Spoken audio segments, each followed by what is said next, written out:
Patreon Q&A number 46. I want to thank all 62 of my amazing patrons. Guys, thank you so much for continuing to support me. Thank you for going along with all the changes I have made to Patreon and also all of the new people who have pledged to the new tier. So thank you so much. To everyone else listening, there's going to be spoilers in these questions and answers, so tread carefully. Dat Boi asks, I'm about to start college, so I'm going to be broke, so I have to stop being a patron. I'm sorry, but I will still click your videos as long as you still make them. Hey, that's awesome, Dat Boi. I'm really proud of you. And while I think college is a scam, it's also a necessary evil for some of us. So I hope you can use it as a tool to get to where you want to be. And I really do hope it works out for you, my friend. And don't feel bad about not being able to patron. I understand the struggle of being a college student. So, you know, all I really ask is just watch my videos. And then as long as you do that, that's awesome, my friend. So, yes, best of luck with your future endeavors. So if you'll answer one last question, that'd be dope. Sorry if you've already answered this before, but if you have, I simply forgot. Vaccine Man versus Homeless Emperor. I personally believe Vaccine Man will come out on top after a long and strenuous fight. Praise Jesus. Peace out. So I haven't answered this before. I don't think so, but let's get into it. So Vaccine Man has the advantage over Homeless Emperor. And while we have finally seen what Homeless Emperor is like in the manga, I mean, as we expected, he's definitely become more powerful and he's got some more buffs, but he's more or less just the same. You know, he's still like a glass cannon, in my opinion. I mean, he does have like the reflexes solidified. Like, he definitely has that, which we were kind of unsure of in the webcomic. But seeing that he was able to counteract that, you know, that off-counter surprise bullet from Zombie Man from his chest cavity, he was able to counteract that with one of his light spheres. Is pretty impressive and shows that he has superhuman levels of reflexes, but I think that's about all he has. So, you know, Vaccine Man, like I said, has the advantages where he can freaking fly, and at this point, it seems like his spheres might be more powerful than Homeless Emperor, although while it's difficult to really compare them because there's still a lot of feats for Homeless Emperor to happen, you know, in the upcoming war. But at this point, it just seems like Vaccine Man's probably more powerful. He also has the strength factor, the transformation factor. But I really do think that the flying is going to nail it, the win for Vaccine Man here, because he has the high ground, you know, Obi-Wan style. And also, I don't think Homeless Emperor has a better chance of taking one of these blasts, as where I think it's more likely that Vaccine Man could probably survive one of these blasts. I mean, yeah, we don't really know what his durability is like, and he's died by one strike from Saitama, but Homeless Emperor was, like, physically restrained by Zombie Man pretty easily, and Zombie Man has, like, the strength of an A-class hero, more or less, so all of the factors together, just based off of what we know right now, I think Vaccine Man is going to take this. Joseph K. asks, hey Shonen, given the combination in chapters 112, 113, as well as your analysis of the VGS audiobook, we've had Zombie Man restoring his entire head, My Mask having hijinks with his severed head, and Zombie Man beating a dragon after having just a head. My very serious question to you is, if My Mask was to get upset and rip Zombie Man's head off of his body, would he grow a new head from his body or grow a tiny little body, Deadpool style, from the head still in My Mask's hand? So this is a good question, and I think we have enough info to answer it. So, like, based off of chapters 111 and what we recently saw in 112 and 113, I think based off of that, I think we can assume that Zombie Man's regeneration comes more so from the larger part of his body. So, like, meaning that, like, it's not going to come from the head in a My Mask's hand. Rather, it's going to come from his body, because that's, like, the main source of him. And we know that, like, he can't duplicate himself like Black S does. So, based off of that, I just assume that it's going to come from his body rather from the head. But the head that a My Mask is holding, I'm not sure what's going to happen with it. I guess it's going to lose consciousness. It's going to lose sentience. And maybe just dissolve or melt or something. And then the consciousness is going to be transferred to his torso or his whole body.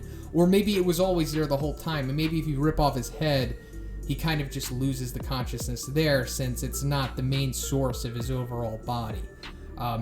The case of his head regenerating from Carnage Kabuto and his fight with Awakened Garo was because that was all that was left. Like, both things were off panel, off screen. So we don't know what happened to his body, but we could just assume that Awakened Garo and Carnage Kabuto like just destroyed it beyond repair, just mashed it into paste or something like that, meaning that only his head was left, so that's what he regenerated from. But we also know that he doesn't need his head to be alive or to regenerate, because in both fights that he's been in the manga so far, his head was gone, or at least his brain was when he went against Pure Blood, and we saw his head was completely gone against Homeless Emperor. So he more or less just needs like a source of his being for him to regenerate and for him to maintain sentience in a way. Loving the uploads recently, and I'm considering watching One Piece now. The JoJo and Attack on Titan have ended, so I'll be able to understand your One Piece theory videos. I'll be back with you in approximately 1 to 2 years when I've caught up. Yeah, it is pretty intimidating to catch up on One Piece considering we currently have 951 chapters, but I assure you, if you can get through it, it is worth it. It's one of the best series out there. It's a truly unique experience. It's so great. I can't praise it enough. Yes, there is a lot of fluff to it. There's a lot of filler, and it really doesn't need to be that long, but I'm just glad that it is. And also probably read the manga. That will take a lot quicker than watching the anime. Kingisgod, yo my man, Shonen. So we've seen many times in One Punch Man, the most powerful character, for example, Boros, Garo, and Orochi, when they go to a powerful stage, their appearance changes a lot. Do you think God will go through the same stages of power, and how would his final form look like? Yeah, I totally think this is going to happen with God. I mean, yeah, like you pointed out, it's definitely part of the course with how one likes to go about his villains and stuff like that. So I definitely think this is going to happen with God. But there's also a possibility that what we currently see of God is not even what he really looks like. One of the common tropes with like beings like this, godlike beings, or just gods in general in fiction and stories, is that they have like this form where it's how you perceive them. So he has no real form. It's only how a certain individual sees him or perceives him to be. So this is possible that this is just how Homeless Emperor perceives him in his flashback, and that if somebody else were to look at him, he would look totally different. Now, obviously, we don't know for sure if that's the case. I'm just putting it out there that that's a possibility. But regardless, if this is the true form of the character God, he will definitely have a transformation, in my opinion. What would it look like? Well, I assume that he's going to just become more streamlined, less veiny, and tangible, as he'll become more ethereal and more intangible, like in kind of like a form like that. Like he almost becomes like pure energy in a way. Just taking a guess. Also, in my recent video that I made about God, the video called the final battle for Saitama in One Punch Man, I found some awesome fan art of like a ethereal god-like being, like holding like a hammer. I used it in the thumbnail. I also used it in the video. The link to that artist and his page is in the description of that video, but check out that fan art if you haven't seen it. That's what I more or less think he's going to look like, something like that, something really cool and otherworldly in a way, not so physical, if that makes sense. But it really ultimately comes down to what Murata is going to decide. Now, of course, this moment is going to reach the webcomic before it reaches the manga, so we'll see one's interpretation of it. But like I said, ultimately it will come down to how grand Murata wants to make it, because being what I assume to be the final villain, Murata's going to go all out. Since there's no one left after that, he's going to give it his Sunday best, and we've seen, like, Murata is incredible with his character designs. Maybe the best character designer in the game right now. We see what he's done with Boros compared to what he was given from the webcomic and Orochi and whatnot, so I'm sure whatever he decides to make of God will be incredible. Legandaryus asks, hey Shonen, my question this week is about if all the monsters were to team up, all past and future ones, could they beat the Hero Association that includes Saitama? Note that beating the Hero Association doesn't mean the monsters beat Saitama, just the association itself. Also, would you say that all the protagonists are of S-class level? So I think that it's very likely that all of the monsters throughout the series that we have seen, I'm not sure what you mean about future ones. Do you mean like ones in the webcomic?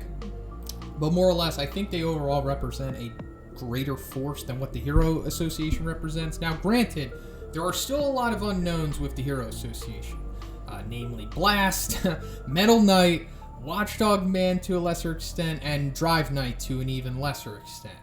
So, without speculating that Blast and Metal Knight are god level, which we don't know for sure, we could, just taking a guess.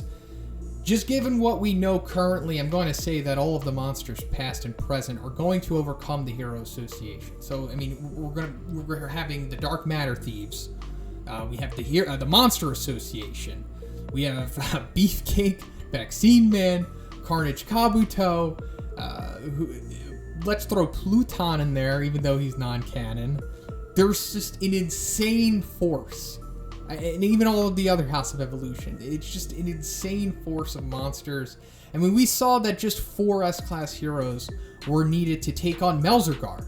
Now, granted, they didn't know about his, the trick to beating him. But still, it's like, they're not automatically going to know the tricks to beating these guys. And if there was already just at the beginning, 4 guys taking on Melzergar by himself, imagine if there was all those other dudes around, and hypothetically, they're all coming together, in this one big war, at the end of Endgame, the 2 sides clashing. I don't think it's going to end well for the Hero Association.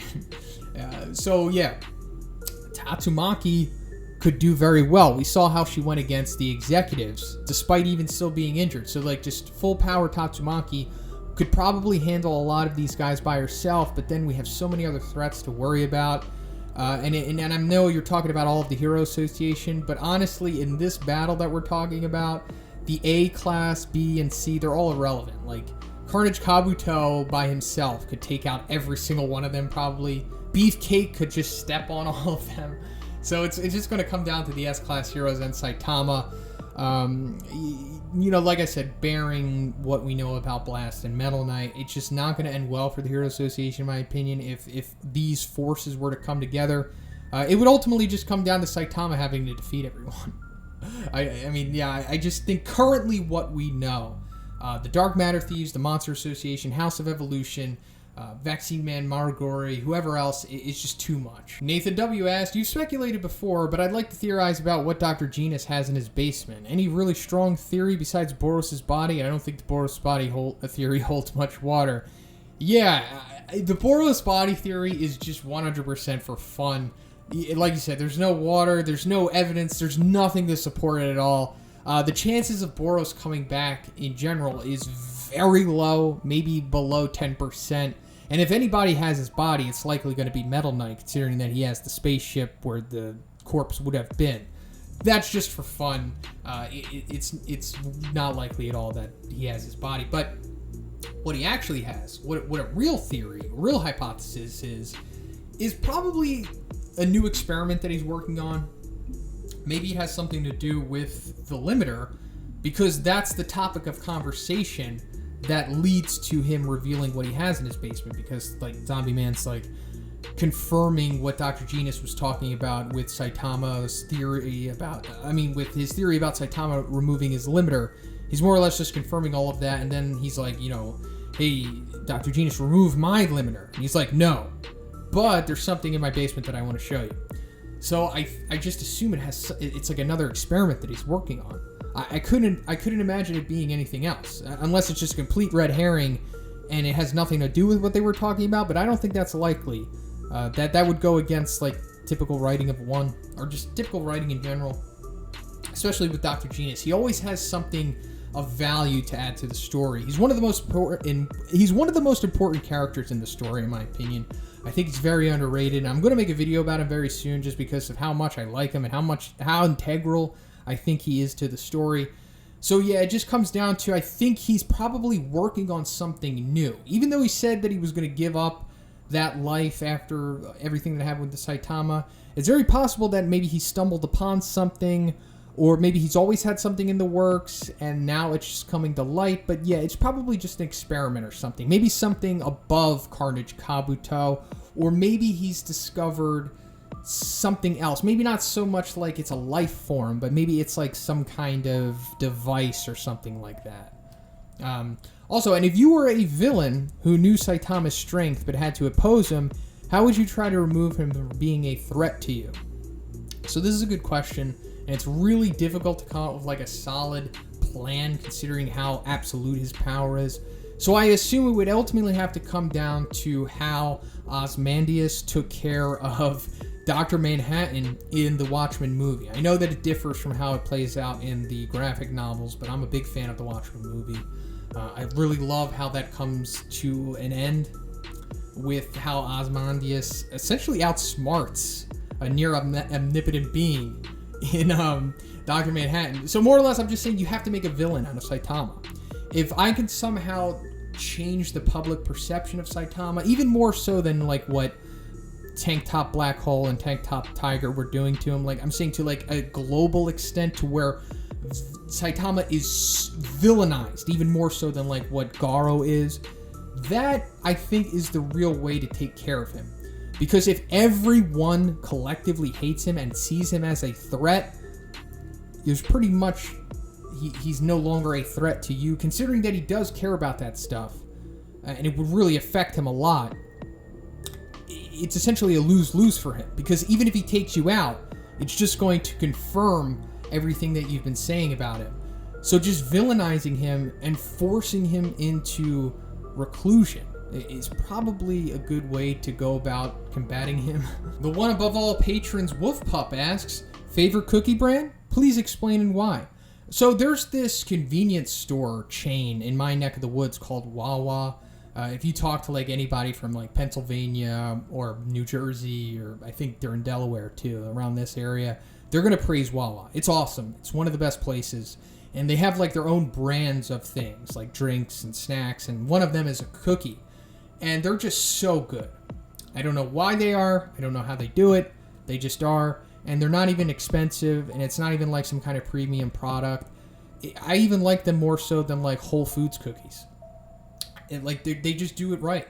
They're like big, thick. They have volume to them.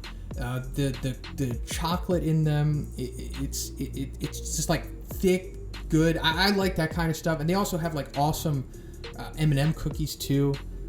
I just can't explain it. It's just so good, so comforting. If you don't live near a Wawa, that's too bad.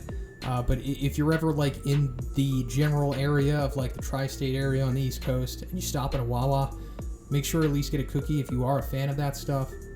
P.S. Saitama stomps Ultra Instinct Goku. Yeah, not gonna touch that one. Zapphod B asks, hey Big Z, so I was wondering, what is your opinion on Silver Fox Foxy from One Piece? He has always been a favorite of mine, and his fight against Afro Luffy is legendary. I feel like he is hated a lot more than he deserves because of how his entire arc was changed from the manga and the anime. Yeah, definitely. I share your thoughts on this. I like Foxy, but only in the manga. I've only seen the anime once, and it was difficult to get through. I didn't like it at all. It's a terrible adaptation, but I understand why they had to do it. They had to draw it out for filler, even though it was surrounded by filler in the first place. It's even more so a worse adaptation than what the Reverie is or was. It's just a mess. But the manga, on the other hand, while still long, it's still long for what this arc represents.